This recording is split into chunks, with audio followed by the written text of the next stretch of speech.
Audio Jungle.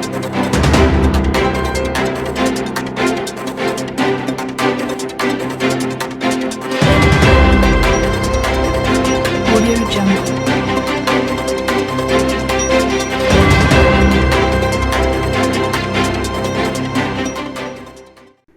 Bonjour, bonsoir, mesdames, mesdemoiselles, messieurs, chers internautes. Selon l'heure à laquelle vous nous suivez ou que vous soyez, bienvenue dans votre émission Droit de savoir, mais surtout, merci de votre fidélité. Au menu de ce numéro, la musique au cœur du combat pour la liberté, la démocratie et la justice. Si vous voulez connaître un pays, disait Platon, il suffit d'écouter sa musique, évidemment. Lorsque vous écoutez la musique de Martial Panucci, il est évident que vous vous rendez très vite compte de la réalité, sinon de la situation globale de la République du Congo, aussi appelée Congo-Brazzaville, surtout à ne pas confondre avec la République démocratique du Congo. Artiste engagé dans une musique revendicatrice, Martial Panucci est également membre d'un mouvement citoyen ras-le-bol. Sa musique n'est pas vraiment aimée par le pouvoir de Brazzaville. Mais pourquoi? Évidemment, c'est ce que nous allons comprendre avec notre invité, qui est Martial Panucci, qui est avec nous aujourd'hui. Bonjour Martial. Bonjour à tout le monde. Tu es artiste, je l'ai dit, d'entrée de jeu, mais aussi membre d'un mouvement citoyen ras-le-bol. Qu'est-ce qui a précédé l'autre? Est-ce un artiste qui a pensé créer ras-le-bol ou c'est un membre de ras-le-bol qui a pensé qu'il fallait passer à la musique pour faire passer le message? Naturellement, étant congolais, c'est le pays des grands auteurs, le pays des grands artistes. Et donc, j'ai d'abord commencé par la musique, et en l'occurrence le rap, que je pratique pratiquement depuis, on va dire 17, 18 ans, parce que j'ai commencé au début des années 2000, donc, et professionnellement en 2002. Et j'ai très vite tourné vers ce qu'on appelle musique engagée parce qu'en fait, pour moi, étant artiste et vivant au Congo, je pense qu'il y avait des urgences qui ne pouvaient pas passer inaperçues devant la personne que je suis, surtout devant l'artiste que je suis, sachant qu'il y avait pas mal de problèmes au Congo. Donc, ce sont les urgences qui ont fait que je devienne un artiste engagé, comme on le dit. Mais à vrai dire, je suis un artiste comme tout le monde et je chante, dis et dénonce ce que je vois qui ne marche pas. C'est au cours de l'année 2014, avec notamment Van Dombo, alias Yahvé, que l'idée de ras-le-bol émanant bien sûr de lui, est venu. Mais en fait, lui et moi, nous formions un duo qui s'appelait Deux Mondes. Donc, c'était un groupe de jeunes rappeurs lycéens de Chaminade. Voilà, c'est là où j'ai fait tout mon lycée. Et avec lui, on s'est dit, mais la musique, c'est bien, mais les médias ne reçoivent pas et ça ne va pas assez loin. Beaucoup de gens ne captent pas forcément ce qu'on dit. Est-ce qu'il ne faudrait pas trouver un autre canal d'expression? Et c'est là où l'idée venant de lui, donc, de créer un mouvement citoyen, puisqu'on a vu ce qui s'est passé au Sénégal, on a vu ce qui s'est passé au Burkina Faso. On s'est dit, les jeunes, on a vu ce qui s'est passé en Tunisie, en Égypte et tout. Et on s'est dit, en tant que jeunes, nous avons le droit de dire notre mot sur la marche du pays. Donc, c'est à ce moment-là qu'on a créé ras-le-bol, qui est ce mouvement citoyen que tout le monde connaît aujourd'hui, qui continue son petit bonhomme de chemin. Et donc, j'étais et je suis toujours artiste avant l'activiste. Alors, pour nos téléspectateurs qui vous découvrent aujourd'hui, bien entendu, je vais donc demander à la régie de nous balancer un extrait de votre morceau intitulé Congo Bololo. On peut traduire cela en français comme étant le Congo où plus rien ne va, un Congo au bord du gouffre. Et je reviens vers toi. Congo dit Congonais, depuis que ceux qui devraient gouverner trompent le peuple.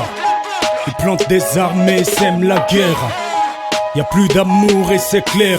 Depuis que le navire Congo a perdu son commandant, le cardinal ils ont éliminé, le président Débat ils ont assassiné, Bukaka Franklin ils ont assassiné, Osebi Bruno ils l'ont calciné, Régis Patola ils ont assassiné, Augustin Kalakala ils l'ont torturé. À Chakona des jeunes, ils ont assassiné. Le général, ils ont emprisonné. Des coups d'état, ils en ont fomenté. Combien de prisonniers, combien de morts, combien de crises, combien de fausses communes. Dans les hôpitaux comme à la morgue. 570 cadavres abandonnés, pendant que d'autres familles cherchent encore des corps. Évidemment, ils trouvent ça amusant.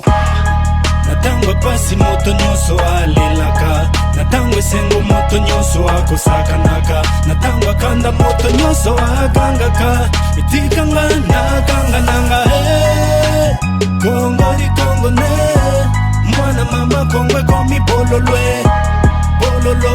Congo di Congo ne, mwana mama Congo komi bololwe.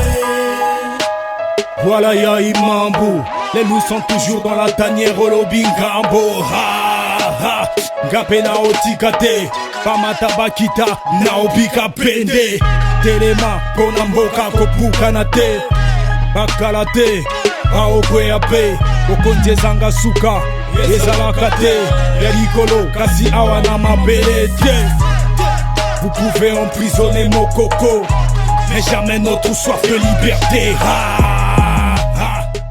Voilà Martial, Congo Bololo. Moi j'ai dit, enfin c'est la traduction que moi j'ai trouvée, un Congo où plus rien ne marche, c'est-à-dire ça devient amer, un Congo au bord du gouffre. Oui, c'est une bonne traduction, mais en fait à la base c'est vraiment une allégorie métaphorique. C'est la plante Congo Bololo en tant que telle qu'on connaît très bien au Congo, qui est utilisée dans certains, surtout dans le cas de certains du paludisme.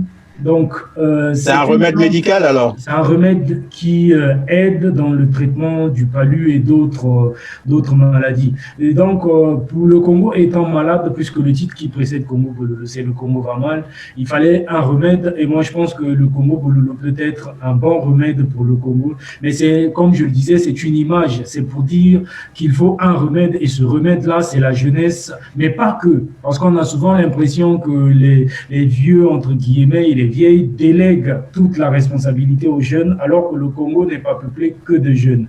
Donc je pense que ce remède-là, c'est à la fois la jeunesse et les grandes personnes qui vivent dans ce pays. Et c'est à nous, entre guillemets, Congolais, de changer le cours des choses. C'est aux Congolais de prendre leur courage à bras le corps, comme je l'ai toujours dit, pour changer ce qui se passe au Congo. Sinon, on est déjà dans le mur, sinon ça va être l'hécatombe. Alors Martial, avant de parler donc de ta vie artistique, je vais donc comprendre avec toi quel constat tu fais de la République du Congo, qui est aussi ton pays d'origine, qui est également ton domaine de prédilection, surtout que tu tires souvent tes chansons de la situation du Congo. Quel constat as-tu fait du Congo-Brazzaville sur le plan socio-économique, mais aussi politique? Je vais faire une réponse qui va mélanger à la fois les titres de certaines chansons que j'ai faites avec la situation du Congo pour montrer à quel point la situation est allée de mal en pis. Premièrement, j'ai sorti un album qui s'intitulait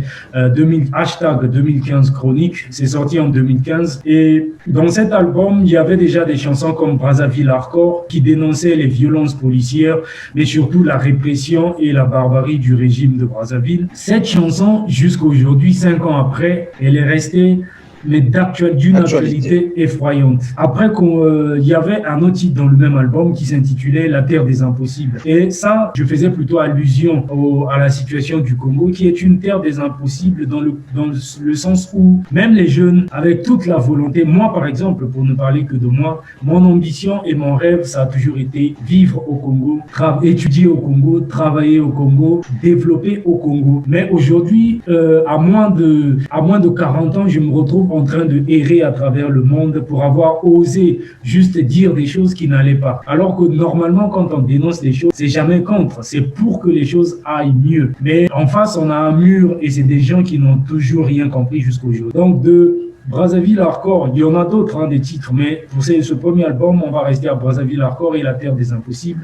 Rien n'a évolué. J'ai fait un autre album en 2017 qui est un EP de 5 titres et ça s'intitulait #En attendant la révolte. Pourquoi? Parce que la situation du Congo était telle que il fallait que les Congolais se révoltent, se soulèvent pour changer les choses. Et là, il y avait non, mais je veux dire la situation du Congo était telle que elle est. J'en viens puisque les titres qui vont suivre. Il y a un dernier album qui vient de sortir en 2020. C'est #2020 Chronique et la situation c'est la même. Elle a empiré. Et donc, dans le en attendant la révolte, il fallait changer les choses. Et il faut toujours changer les choses parce qu'on attend toujours cette révolte de tous les Congolais. Bien sûr, entre 2014 et 2016, ceux qui étaient au Congo comme moi ont vécu la répression qui a suivi le soulèvement des Congolais. Parce que les gens pensent toujours qu'on ne s'est pas soulevé. Les Congolais se sont soulevés, mais la répression a été telle que jusqu'à aujourd'hui, il y a des gens qui sont encore en prison. Et en attendant la révolte, il y avait CONGO, puisque pour moi, le Congo, ça reste encore un pays à constituer, parce que avec le tribalisme qui règne, avec la façon dont l'accaparement du pouvoir et la façon dont le pays est dirigé, entre guillemets, puisqu'il n'est pas vraiment dirigé, il est pris en otage. Donc, il y avait CONGO qui lettre par lettre, voudrait que toutes ces lettres, une fois, puissent se rassembler pour former vraiment le Congo dont nous rêvons tous, où les Congolais vivront libres, dignes et en paix, la véritable paix, pas cette paix qu'on nous chante toujours. Et il y avait aussi France-Afrique. La France-Afrique, qui est ce titre avec une chanteuse burkinabé qui s'appelle Maï Lengani. Et c'est un titre qui revient un peu sur la situation des pays de la zone, entre guillemets, francs, et avec notamment cette complicité de la France qui a ramené ça sous le pouvoir en 97. Et donc, c'était un titre qui revenait un peu sur cette situation. En 2018, j'ai fait un autre album qui s'intitulait # sur les chemins de la révolte, parce que je pense que nous y allons. Nous sommes toujours sur les chemins de la révolte pour changer les choses au Congo. Et là, on avait Kanga Moïbi, qui est un titre qui dénonce les détournements de fonds publics et des deniers publics. Martial, je me rends compte qu'on n'en finira pas, c'est un long chapelet. Alors, voilà, et de manière générale, la situation du Congo sur le plan socio-économique et politique, qu'est-ce que tu en dis? Comme on l'a vu dans le Congo Bololo, ou encore dans le Congo va mal, c'est le dernier album que j'ai sorti, c'est # 2020 Chronique. On voit que le Congo est à terre, le Congo va très mal, le Congo est à terre, et comme je le dis dans une autre chanson, son cadavre même, il pisse le sang, mais il faudra le réanimer. Et pour ça, il faudrait que les Congolais se soulèvent et disent non à la barbarie et à la dictature, mais aussi à l'accaparement du pouvoir comme ça se passe à Brazzaville. La situation, qu'elle soit sociale, économique ou sécuritaire, c'est la catastrophe. Déjà, il n'y a pas de sécurité au Congo. Tout le monde est en danger. C'est une prison à ciel ouvert. Ou quand tu oses dire ce qui ne plaît pas au pouvoir, soit tu te retrouves en exil ou derrière les barreaux. La situation, tout le monde sait. Il y a aujourd'hui Mokoko et plusieurs autres détenus politiques qui sont toujours en prison. Et avec eux, beaucoup d'anonymes. C'est ce qu'on ne dit pas souvent. Il y a des gens qui sont raflés comme ça dans certains quartiers, que ce soit à Brazzaville, Dolisie ou Pointe-Noire, dans tout le Congo en fait. C'est pour ça que je parle de prison à ciel ouvert. Et donc sécuritairement, on est tous en danger au Congo. Ça ne va pas du tout. Et économiquement, on voit la fameuse crise dont les auteurs sont toujours là et qui continuent à piller malgré cette crise, qui touche toutes les couches sociales au Congo. Tout le monde en pâtit, sauf, bien sûr, ceux qui ont confisqué le pouvoir et les moyens de l'État et qui continuent à s'en accaparer comme si le Congo n'appartenait qu'à eux. Donc, économiquement, c'est pareil. Et socialement, c'est vraiment la catastrophe. Et la santé, même la santé, le CHU aujourd'hui, ça continue d'être un mouroir, alors que les ressources humaines, c'est pas ce qui manque au Congo, mais il n'y a aucune volonté de changer. Et les Congolais, les femmes accouchent à même le sol, souvent dans la rue, parce qu'il n'y a pas d'ambulance. Et même quand on arrive à la maternité, il faut payer avant d'être reçu. Il faut. Et on continue à nous parler de paix, mais de quelle paix parle-t-on? Ce pays, c'est vraiment une catastrophe. C'est déjà même dans le gouffre. On n'est pas au bord du gouffre. On est en plein dans le gouffre au Congo. Et pour que ça change, il faudrait que chacun et chacune d'entre nous prenne ses responsabilités. Et tant qu'on ne le fera pas, ça continuera à rester comme ça. Mais moi, je suis convaincu que le Congo sera libre très bientôt parce que nous y travaillons. Il faudra que cela arrive parce que le Congo mérite mieux que ce qu'il vit aujourd'hui. Le Congo mérite mieux que ce qu'il vit aujourd'hui. En fait, de toi-même, comment ta musique est perçue par ce régime, par le pouvoir de Brazzaville? Je dirais heureusement parce que, en fait, malheureusement, ça ne tient pas parce que c'est des gens qui se comportent comme des murs. Ils n'entendent rien ils ne réagissent que par la violence.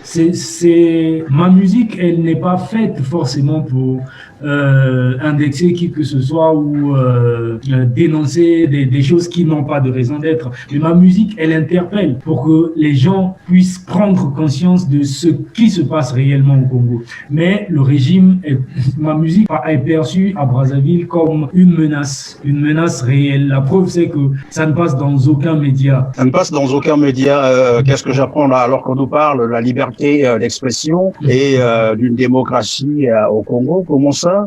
En fait, parle-nous un peu de ta relation avec les médias congolais.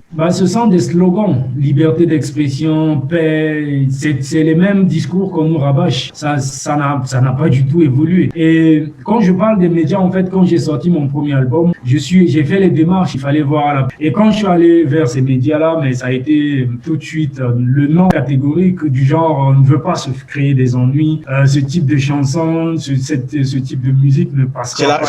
C'est la réponse qu'on vous donne lorsque oui, c'est la réponse. Et quand j'ai eu la chance d'être, pas la chance peut-être, mais quand certains chroniqueurs ont pris le courage de me recevoir, mais c'était des chansons qu'on découpait. Donc, on met 30 secondes, on coupe parce que la partie qui vient après, il faut pas qu'elle passe. Et donc, après moi-même, je me suis dit, ça ne sert à rien d'aller dans des médias où je suis censuré en direct même. Donc, j'ai tourné vers les réseaux sociaux et c'est comme ça que ma musique a été connue par le grand public. Et alors, le grand public dont tu parles, et comment il réagit face à ta musique, la jeunesse congolaise? Aujourd'hui, de Moussaka à Pointe, au fin fond du Luango, là-bas, en passant par Madingu, de Lizy, Brazzaville, Pointe-Noire, tout le monde écoute ma musique. Tout le monde, j'ai des bons retours. Surtout les jeunes, ils sont vraiment enthousiastes quand ils écoutent ma musique. Et la plupart du temps, ils me demandent toujours comment faire pour rejoindre le mouvement. Et là, on leur dit comment faire. En tout cas, du côté public, c'est très bien reçu. Bien entendu, il y a des esprits fragiles qui me disent toujours, mais tu n'as pas peur, tu devrais faire attention. Mais si on commence tous à faire attention, on va pas y arriver. Donc, heureusement qu'il y a le plus grand nombre réagit souvent en disant courage, on est très content d'avoir ce genre d'artiste, il faut persévérer, il faut continuer, nous on te soutient. Donc en résumé, je suis soutenu par le public. Parlons donc de votre mouvement citoyen Ras-le-Bol.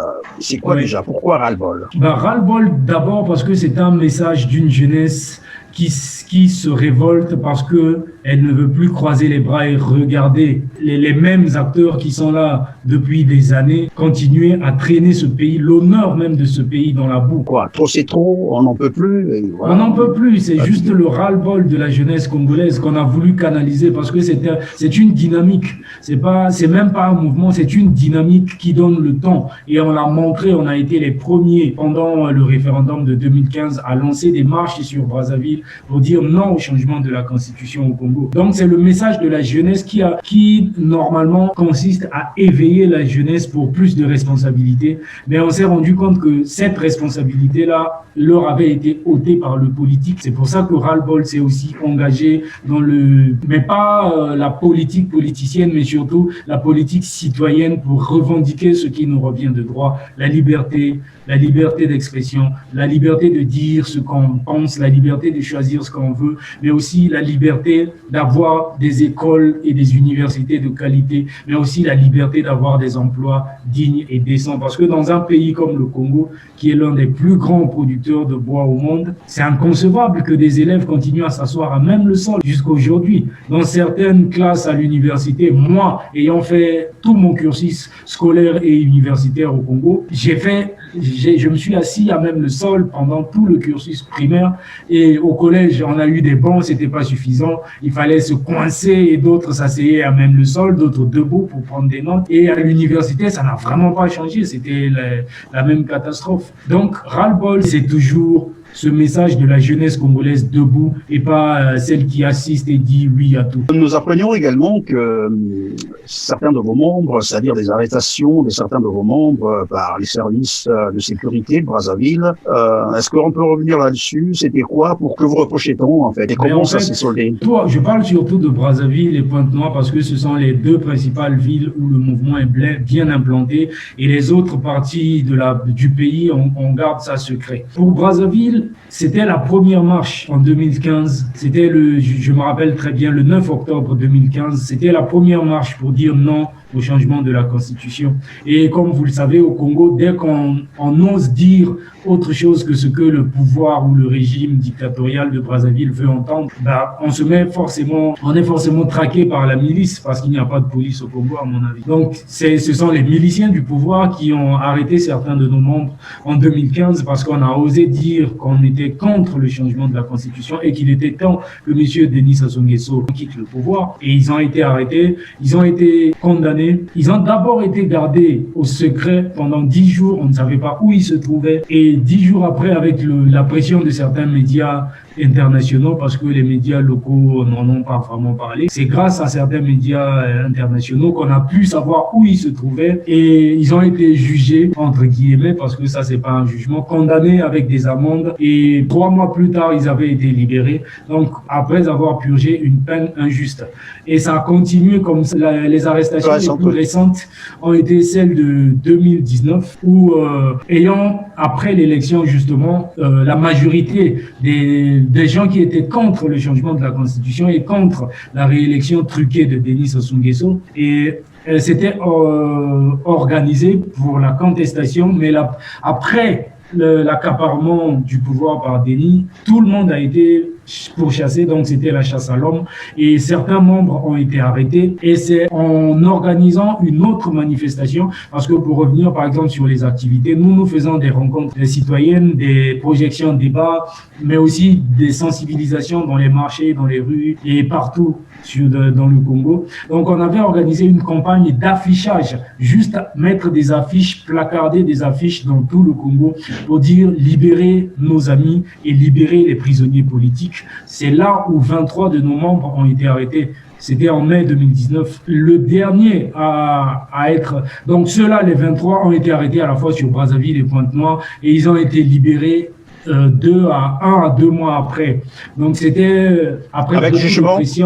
Mais pas du tout, on ne juge personne. On vous accuse d'atteinte à la sûreté intérieure de l'État pour des jeunes qui n'ont même pas des bouts de cailloux. On vous accuse de vouloir atteindre à la sûreté d'un État. On n'a pas compris. Donc ils ont été libérés et la dernière personne à être arrêtée, ça a été Céleste Lemvo Makela, que je salue, qui est l'ancien coordonnateur du mouvement au niveau de Pointe-Noire. Et lui, il a passé près d'1 année sans motif. Il y a encore des gens qui sont en prison aujourd'hui. Les 2 jeunes du mouvement incarnant l'espoir d'André Ngombe. Donc on le reprochait à cet ancien coordonnateur du mouvement Ras-le-Bol Pointe-Noire d'être proche d'André Ngombe. On ne sait pas pourquoi on peut arrêter quelqu'un parce qu'il est proche de quelqu'un.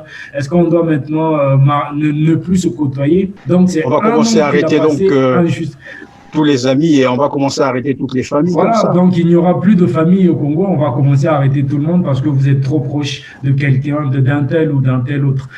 C'est là où je parle de prison à ciel ouvert. Et voilà, lui, il est sorti de prison, ça ne fait même pas 1 an. Malheureusement, ceux qui étaient arrêtés avec lui sont encore en prison et nous pensons relancer d'autres campagnes pour exiger à la fois leur libération, mais aussi celle d'autres détenus politiques. Il y a des arrestations qui se font parfois à Brazzaville ou à Pointe-Noire, vice-versa, mais dont les arrêtés, les concernés sont parfois déportés vers une autre ville. Nous apprenons une histoire comme ça. Est-ce que c'est le cas avec vos membres? Ils sont restés sur place? Bien sûr. Je parlais de Céleste Makela et j'ai oublié de mentionner cela, merci. Il a été enlevé, pas arrêté, il a été enlevé à Pointe-Noire, déporté vers Brazzaville sans aucun motif, sous le prétexte bien sûr qu'il serait proche d'André Ngombe et qu'il serait en train de préparer je ne sais quoi. Donc il est relâché à Brazzaville comme ça, sans aucun jugement, on ne sait même pas ce qui lui est reproché et il est jeté dans la nature. Heureusement que Ras-le-Bol est bien implanté à Brazzaville, on a pu faire qu'il reparte sur Pointe-Noire. Donc, on peut déporter un Congolais, peut-être de Mouyondi ou de Wando vers Brazzaville et après on le relâche dans la nature comme si c'était une bête de somme. Même les bêtes de somme, je pense qu'on ne les traite pas comme ça. Après toutes ces menaces, comment se porte aujourd'hui Ras-le-Bol? Toujours en activité, vous avez capitulé ou bien Mais Ras-le-Bol ne peut pas capituler de la même manière que les 4 millions et quelques Congolais ne peuvent pas capituler. Les Congolais résistent toujours et c'est ce qui fait peur au régime parce qu'ils savent que Ras-le-Bol a toujours une capacité de mobilisation qui peut pousser les Congolais à agir. Donc, Ras-le-Bol est toujours en activité, malgré toutes les menaces, malgré toutes les arrestations. Ras-le-Bol est toujours en activité. Alors, venons donc sur la vie politique. Dernièrement, il y a eu une concertation à Madimou, une concertation politique convoquée d'ailleurs par le ministère de l'Intérieur congolais. Vous avez probablement suivi cette information et naturellement le communiqué final. Vous êtes jeune, vous représentez quand même une bonne partie de la jeunesse congolaise. Je sais que vous êtes très représentatif. Vous, en tant que jeune, qu'est-ce que vous en pensez? Qu'est-ce que ces conclusions vous inspirent? Le problème, c'est que depuis pratiquement les années 90 jusqu'à maintenant, on continue à mener un dialogue de sourds avec un monsieur qui est au pouvoir depuis plus de 35 ans et qui ne veut rien lâcher. Ça sert à quoi d'aller s'asseoir avec quelqu'un comme ça? Il n'est pas seul, il est bien entouré de tous ses suppôts qui ne pensent à autre chose qu'à garder le pouvoir, voler l'argent des Congolais, affamer les Congolais, tuer les Congolais quand on ne les emprisonne pas. Donc, à quoi ça sert d'aller dans ce genre de concertation? Ce qui est dommage, c'est qu'il y a beaucoup de gens qui sont impliqués ou qui y étaient, qui soi-disant représentent les vrais Congolais. Mais je pense que c'est dommage qu'on continue à faire des petits musiques comme ça, se retrouver dans un coin, discuter des choses du pays, alors que même la grande majorité de ce pays est en train de croupir dans la misère. Donc on sait pourquoi ils y sont allés, mais c'est vraiment dommage qu'on continue à agir de la sorte. Il faudrait un vrai dialogue au Congo et pas ce coup de théâtre auquel on assiste depuis des années. D'autant plus que le monsieur qui les convoque à Madimou, il ne va pas faire autrement, il va continuer à faire la même chose. Il va continuer à faire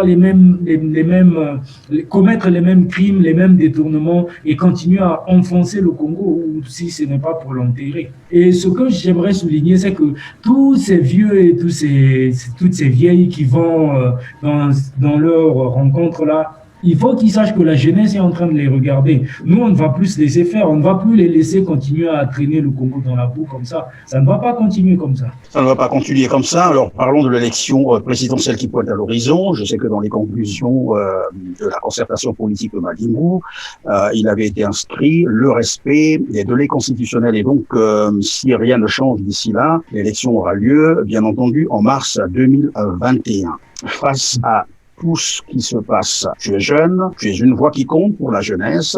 Que t'inspire cette élection et s'il y a un message à passer à la jeunesse? Parce que je sais que la jeunesse sera une fois de plus consultée et concernée par cette élection. Je pense que cette élection, ce sera une énième mascarade. Et si on veut vraiment faire une élection digne et sérieuse, il faudrait d'abord que M.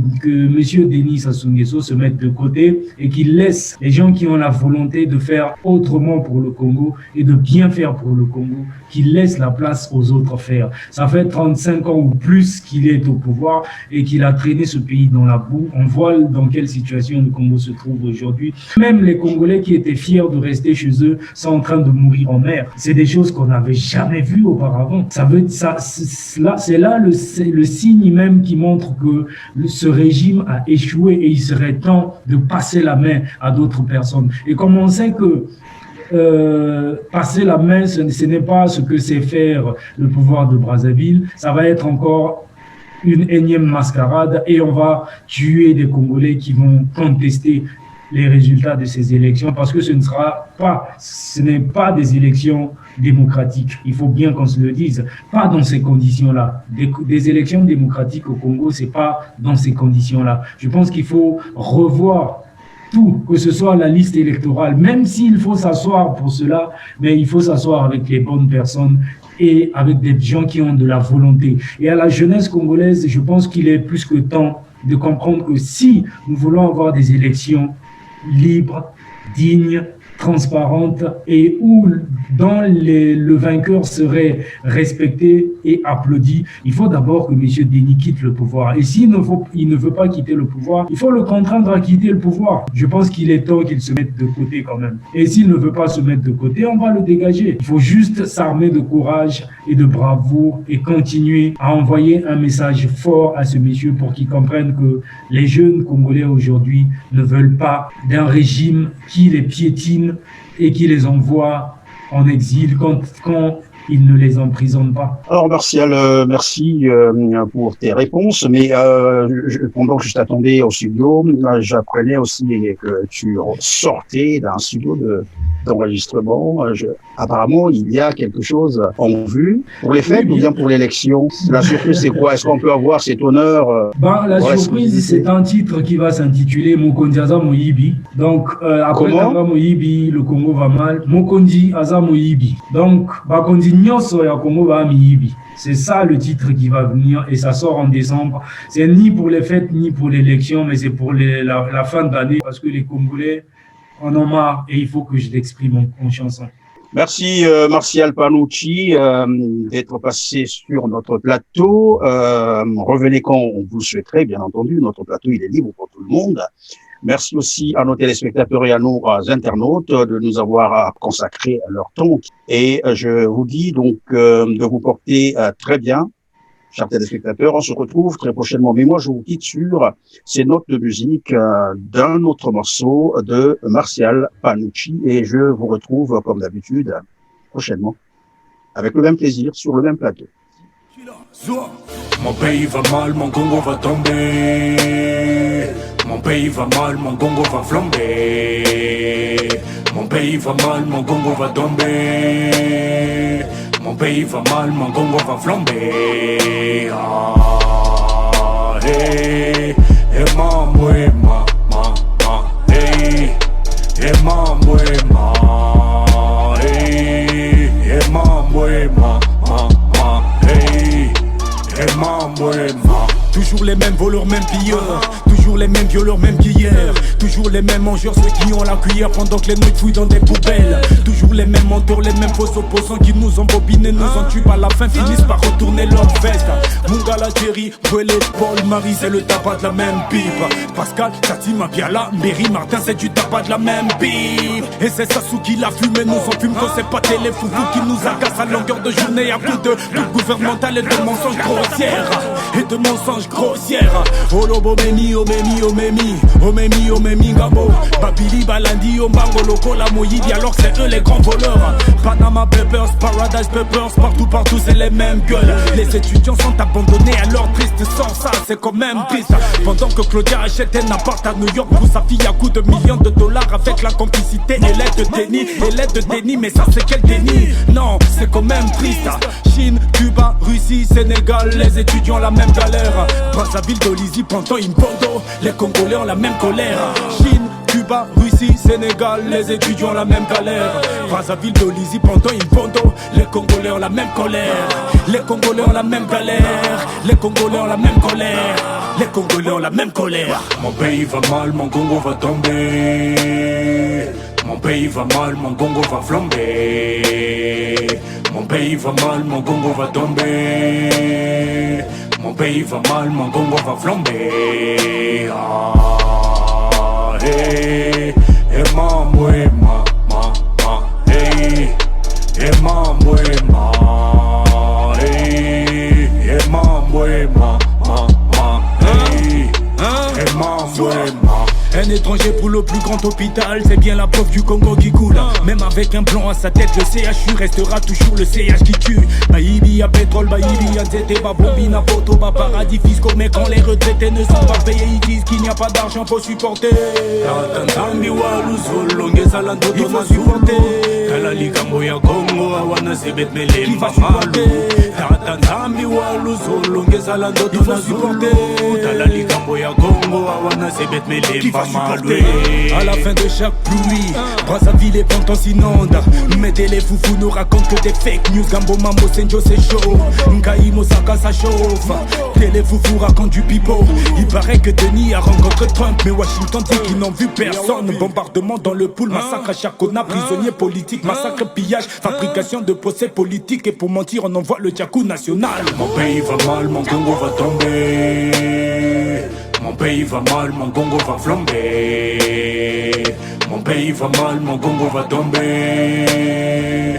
Mon pays va mal, mon Congo va flamber. Ah, hey, hey, mamwe, hey, hey, mamwe, hey, hey, mamwe,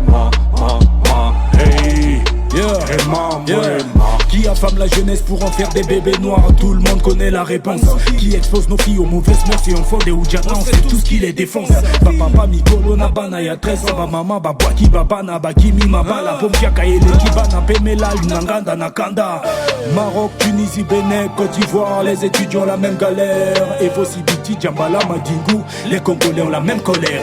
Bénin, Cameroun, France, Burkina, les étudiants ont la même galère. Luango, Kinkala, Oado et Wesso, les Congolais ont la même colère. Hein? Yeah. On est l'arnette, bandit, je money. Bandit. Mato et Yogi, Monoko et Sakoli.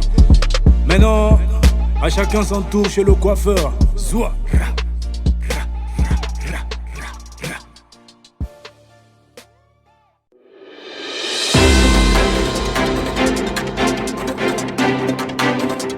Audio Jungle.